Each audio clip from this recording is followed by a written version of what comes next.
بسم اللہ الرحمن الرحیم۔ السلام علیکم ناظرین، دنیا نیوز پر آپ دیکھ رہے ہیں پروگرام نقطہ نظر۔ میں ہوں آپ کا میزبان محمد اجمل جامی۔ اسٹوڈیوز میں تشریف رکھتے ہیں جناب مجیب الرحمان شامی صاحب۔ آج جو ملٹری ٹرائل ہے شہریوں کا، اس کے خلاف سپریم کورٹ میں سماعت تھی کیس کی۔ جناب چیف جسٹس نے کہا کہ ملک نازک صورتحال سے گزر رہا ہے اور یہ عدالت بھی 9 مئی کو جو کچھ ہوا بہت سنجیدہ ہے۔ کبھی نہیں چاہوں گا کہ فوج شہریوں پر بندوق اٹھائے، اور جب میاں والی ایئر بیس پر حملہ ہوا تو وہاں معراج طیارے کھڑے تھے۔ کئی سوال بھی پوچھے گئے، اٹارنی جنرل سے انہوں نے جواب بھی دیے، اور بعد میں معلوم ہوا کہ معاملہ غیر معینہ مدت کے لیے ملتوی کر دیا گیا۔ اعتزاز حسن صاحب کی بھی انٹری تھی وہاں پہ، خاصی دلچسپ تھی۔ دوسرا اہم معاملہ توشہ خانہ کیس ہے، جو اب معلوم ہوتا ہے کہ حتمی مرحلے میں داخل ہوا چاہتا ہے۔ اسلام آباد ہائی کورٹ میں بھی فیصلہ محفوظ تھا، حکم امتناع کی درخواست ہے اور جج بدلنے کی درخواست ہے پی ٹی آئی کے چیئرمین جناب عمران خان صاحب کی وکیل کے توسط سے۔ لیکن ٹرائل کورٹ میں دلچسپ صورتحال رہی، دلائل ہوئے بھی، مکمل بھی ہوئے۔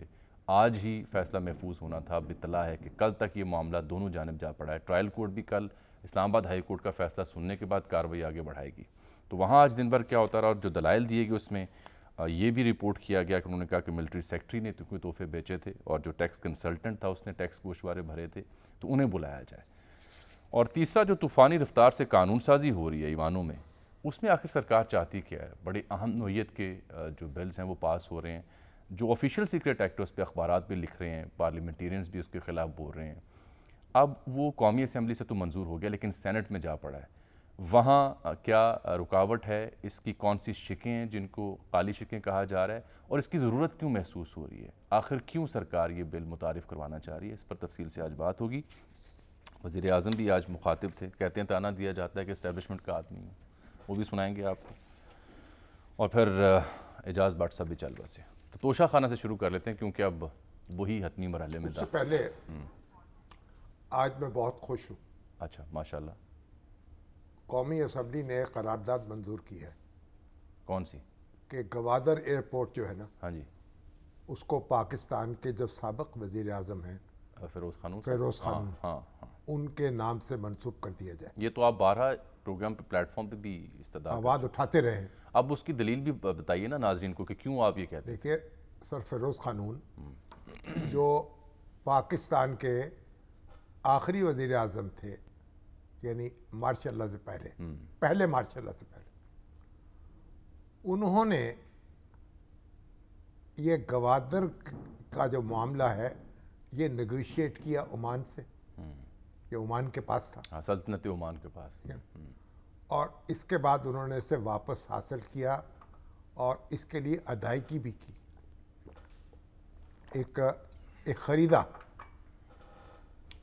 لیکن اتنی احتیاط سے کہ اس کا کوئی جشن نہیں منایا گیا، کوئی اس پہ کوئی پاکستان میں کوئی اظہار مسرت نہیں ہوا کہ عمان جو ہے اس کو ٹھیس نہ پہنچے، اور انتہائی خاموشی سے یہ جو جزیرہ ہے پاکستان نے اپنے قبضے میں لے لیا، پاکستان کا پرچم یہاں لہرانے لگا۔ صحیح۔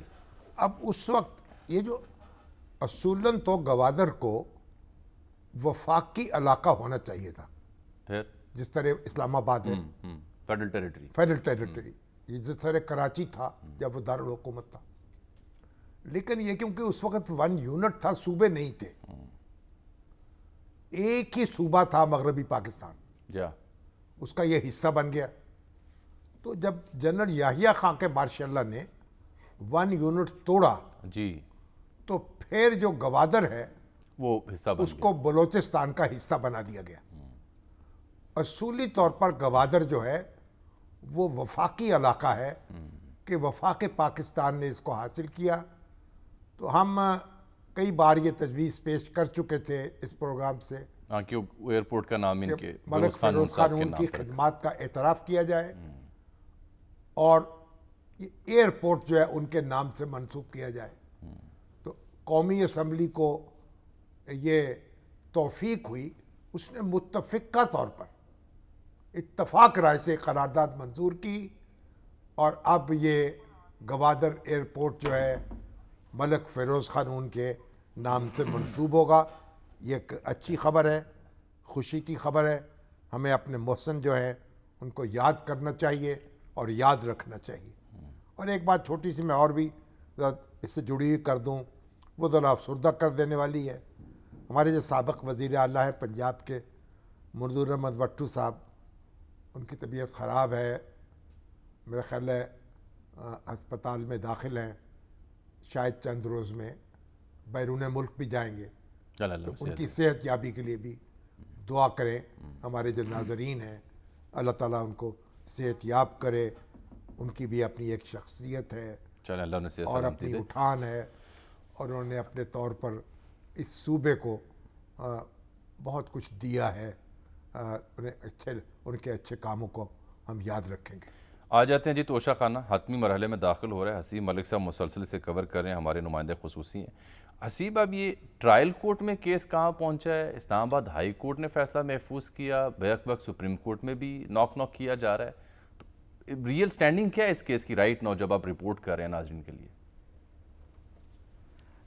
سر دیکھیں بیسکلی جو ٹرائل کورٹ کے اندر جو کیسز جو چل رہا ہے توشہ خانہ کیس, اس کے اندر جو ڈیلی بیسس کے اوپر جو فیصلہ آ رہا ہے, اور وہ چیئرمین پی ٹی آئی کے جو وکیل ہیں انہیں مسلسل ان فیصلوں کو اسلام آباد ہائی کورٹ کے اندر وہ چیلنج کرتے جا رہے ہیں. جیسا کہ گواہان کی فہرست جو چیئرمین پی ٹی آئی کی جانب سے جمع کروائی گئی تھی عدالت میں, وہ مسترد ہوئی تو اس کے فیصلے کو بھی اسلام آباد ہائی کورٹ میں چیلنج کر دیا گیا. اسی طرح درخواست کے قابل سماعت ہونے کے حوالے سے جو درخواست مسترد ہوئی تھی اس کو بھی اسلام آباد ہائی کورٹ میں چیلنج کیا گیا.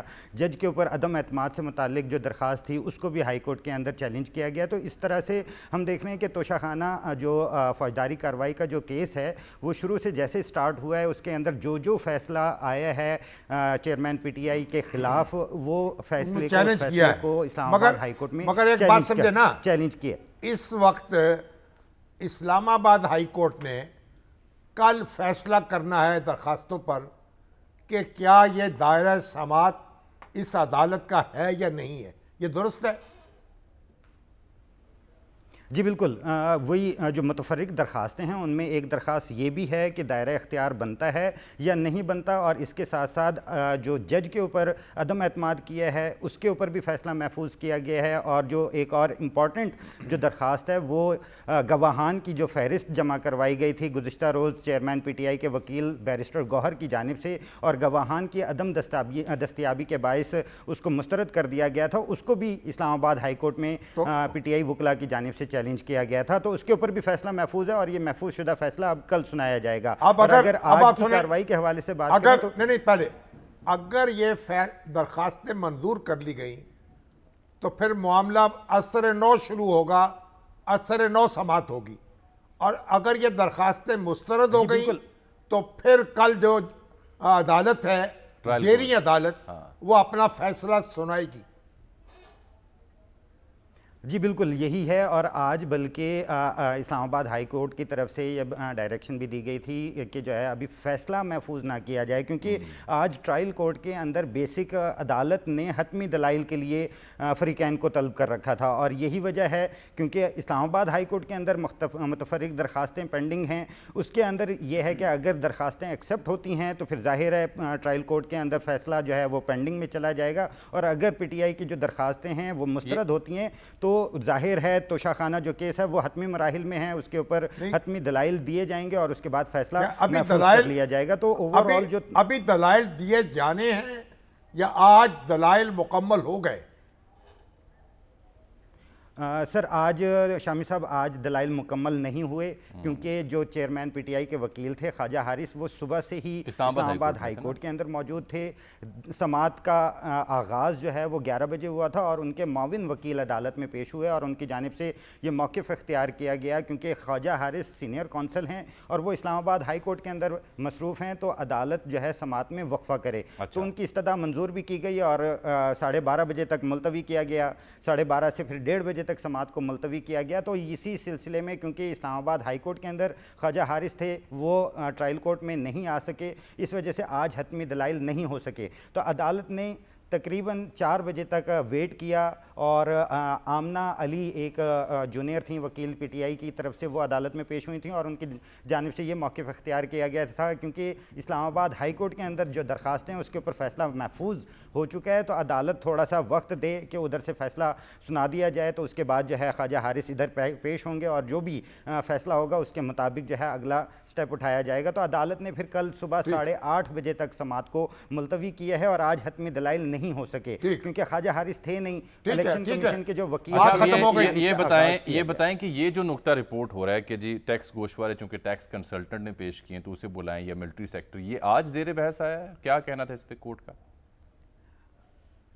نہیں، یہ آج سماعت میں نہیں ہوا تھا، یہ گزشتہ روز جو ہے سماعت میں زیر بحث آیا تھا کیونکہ جب 342 کا بیان قلم بند کروایا گیا تھا چیئرمین پی ٹی آئی کی طرف سے، تو ان کی جانب سے یہ موقف اختیار کیا گیا تھا کہ جو تحائف ہیں وہ میں نے ڈائریکٹ سیل آؤٹ نہیں کیے، اور اس کے ساتھ ساتھ جب گواہان کی جو فہرست جمع کروائی گئی تھی چیئرمین پی ٹی آئی کے وکلاء کی جانب سے، تو اس کے اندر الیکشن کمیشن کے جو وکیل تھے ان کی جانب سے یہ موقف اختیار کیا گیا تھا اور یہ پوائنٹ اٹھایا گیا تھا کہ یہ جو چاروں گواہان ہیں ان کا تعلق توشہ خانہ سے یا بیان حلفی، جو کہ الیکشن کمیشن کا پوائنٹ ہے کہ یہ غلط بیانی کے اوپر جو ہے بیان حلفی جمع کروایا گیا ہے، تو اس سے ریلیونٹ جو ہے یہ گواہان نہیں ہے۔ یہ جو گواہان کی فہرست جمع کروائی گئی ہے یہ ٹیکس ریٹرن سے متعلق ہے یا جو ٹیکس سے ریلیونٹ جو بندے ہوتے ہیں۔ میں شامی صاحب سے بھی پوچھ لیتا ہوں، آپ یہ بتائیں کہ اس میں کیا سزا کر سکتی ہے ٹرائل کورٹ؟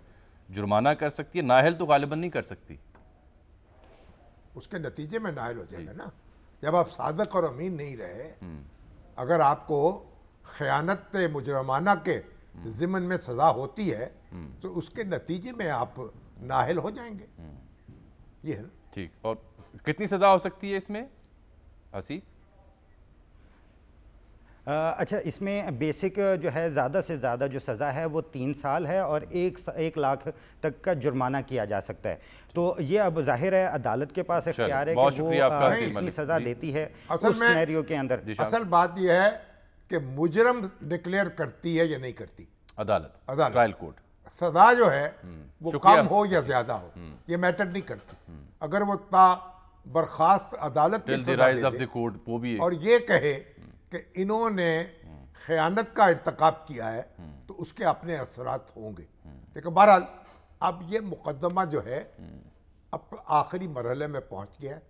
اگر تو کل اسلام آباد ہائی کورٹ نے کوئی درخواست ان کی قبول کر لی تو پھر اثر نو کام شروع ہوگا، یا یہ عدالت جو ہے اس کو کچھ اور یعنی وقت دینا پڑے گا، اور اگر ایسا نہ ہوا تو پھر حتمی دلائل جو ہیں خواجہ حارث صاحب کو کل دینا پڑیں گے اور اس کے بعد یہ معاملہ ختم ہو جائے گا۔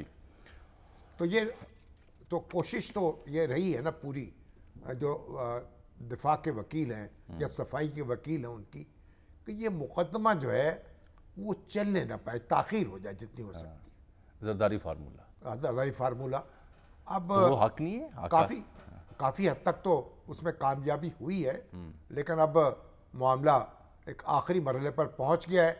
بہرحال اس کے بعد پھر اپیل شروع ہوگی، ایک مقدمہ فیصلہ اگر ہو گیا آپ کے خلاف تو اس کے خلاف اپیل ہوگی، اگر اس میں عدالت نے فیصلہ معطل کر دیا تو اس کے اور اثرات ہوں گے، اور اگر معطل نہ کیا تو اس کے اور اثرات ہوں گے۔ چلیے، آپ اثرات سے یاد ہے آفیشیل سیکرٹ ایکٹ، اس کے کیا اثرات ہوں گے؟